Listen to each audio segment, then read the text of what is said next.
Start with your arms at your sides with your palms facing forward. With your arms straight, raise them out from your sides and over your head, keeping your palms forward throughout the entire movement. Keeping your arms straight, bring them back behind you as far as you can, then back to the starting position. Start with your elbows and shoulders bent 90 degrees and your palms facing down.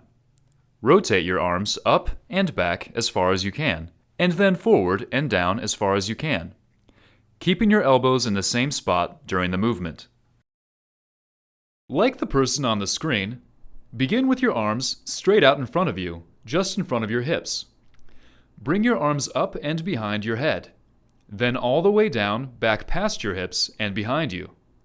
Then return to the starting position. Begin with your feet comfortably apart.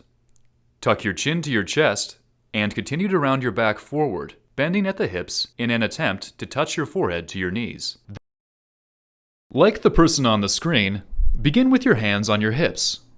Transfer your weight to your right leg with your left foot off of the ground and behind your body. With eyes closed, maintain balance in this position for 20 seconds. You may move, hop, or jump to keep your balance, but do not let your left foot touch the ground.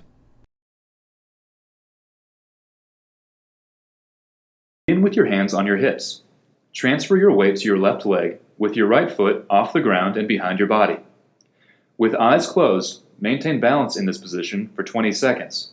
You may move, hop, or jump to keep your balance, but do not let your right foot touch the ground. Begin with either foot in front of the other, heel to toe.